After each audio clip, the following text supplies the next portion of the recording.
আমি একটা মেয়ে হয়ে বলতেছি, ছেলেরা আসলেই অনেক বেশি ভালোবাসে। কেউ মানুক বা না মানুক, আমি এই কথাটা মানি। এটা একটা আপুর গল্প। আপু আমাকে বলছিল, আমি যখন ইন্টার ফার্স্ট ইয়ারে পড়ি, একটা ছেলে আমার পিছনে সব সময় ঘুরঘুর করতো। আমি যেখানেই যেতাম ও ঠিক আমার পিছনেই থাকতো। আমরা একই মহল্লাতে থাকতাম। সেই ছোটবেলা থেকে আমি ওকে দেখতেছি। একটু জেদি, তবে কোনো মিথ্যা নেই ওর ভিতরে। ফলচাতুরি এসব কিছুই বোঝে না। আর অনেক চাপা স্বভাবের একজন মানুষ। কষ্ট হলেও মুখ থেকে কোনো কথা বের করে না। ওই যে একটা কথা আছে না, বুক ফাটে তো মুখ ফোটে না। এমনকি আমি যখন ওকে দাঁড় করাই বলতাম, কিছু বলবেন, ও বলতো না কিছু না। একদিন আমি ওকে প্রপোজ করলাম আর বললাম, আপনাকে দিয়ে কিছু হবে না।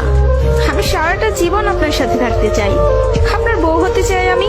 কখনো দূরে সরাই দিবেন না তো? জীবনে যা কিছুই হয়ে যাক, আপনি আমার পাশে থাকবেন। কখনো আমাকে একা ফেলে যাবেন না। যদি এই ওয়াদা করতে পারি, তাহলে আমি রিলেশন করব। ও অনার্স ফার্স্ট ইয়ারে পড়ে। ও বলল, জীবনে যা কিছুই হয়ে যাক, আমি তোমাকে কখনো ছাড়বো না।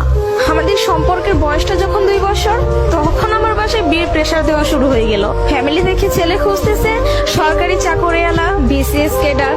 এসবের মধ্যে আমি ওর কথা বলতে ভয় পেতাম, কারণ ও এখনো পড়ালেখা করতেছে। চাকরি তো দূরের কথা, চাকরি পাইতে তো অনেক সময় লাগবে। কিন্তু আমার ফ্যামিলি তো আমাকে সময় দিবে না। আমি অনেক কষ্টে আম্মুকে রাজি করাই। আম্মু যেন আব্বুকে এই কথাটা বলে। আর আম্মু আব্বুকে বলে, আব্বু সাথে সাথে মুখের উপর বলে দেয়, সম্ভব না, বেকার ছেলের হাতে আমি আমার মেয়েকে দিব না। তখন আমিও ভাবছিলাম, কথাটা তো ভুল না, কথাটা তো সঠিক। কোনো বাবা মাই চাইবে না বেকার ছেলের কাছে মেয়েকে বিয়ে দিতে। আমি নিজেও তো কখনো চাইবো না। কিন্তু তারপরও মাথায় চলতেছে, আমি যদি ওকে হারাই ফেলি, আর কখন কি ফিরে পাবো ওকে? আমি তো আর ফিরে পাবো না। পরবর্তীতে আমি ওকে সব বলি, ওকে বলি কি করব বলো। তখন বুঝতে পারতেছিলাম ও কান্না করতেছে। ও আমাকে বলে, আম্মু ডাকতেছে, জাস্ট একটা মিনিট, আমি আম্মুর কথাটা শুনে আসি। তুমি একটু লাইনে থাকো, এসে তোমার সাথে আমি কথা বলতেছি। আমি তোমার জীবনে আছি 2টা বছর। কতটুকু আমাকে চিনো জানো আমি জানি না, কিন্তু তোমার পরিবার তোমার সাথে 18টা বছর তোমার পাশে আছে। আমি কখনো বলবো না যে তুমি তাদের ছেড়ে আমার কাছে চলে আসো। আমি জানি না আমার বাসায় থেকে মেনে নিবে কিনা। পড়ালেখা শেষ করতে করতে আরো 2টা বছর লেগে যাবে। কবে চাকরি পাবো সেটারও তো কোনো ঠিক নাই। আমি যদি তোমাকে ভালো না রাখতে পারি, আমি তো নিজেকে কখনো মাফ করতে পারবো না। আমার কাছে তোমার হাসিটা অনেক দামি।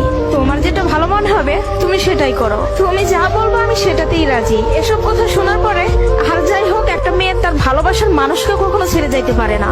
আমি তখন একটা জিনিসই ভাবতেছিলাম, জীবনটা তো ছোট, আর আমি আমার এই ভালোবাসার মানুষটাকে হারাই ফেললে আমি নিজেই সারা জীবন আফসোস করব। এরকম কোনো ছেলে আর আমাকে ভালোবাসতে পারবে না।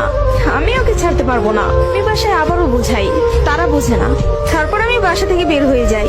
বাসা থেকে বের হয়ে ওকে ফোন দেই আর বলি, আমাকে নিয়ে যাও। ও তাড়াহুড়া করে বাড়ি থেকে চলে আসলো। আমি বললাম, আমি তোমাকে বিয়ে করব। ও আমাকে বলে, আমি বলছি না তোমাকে, তুমি যা বলবো আমি তাতেই রাজি আছি।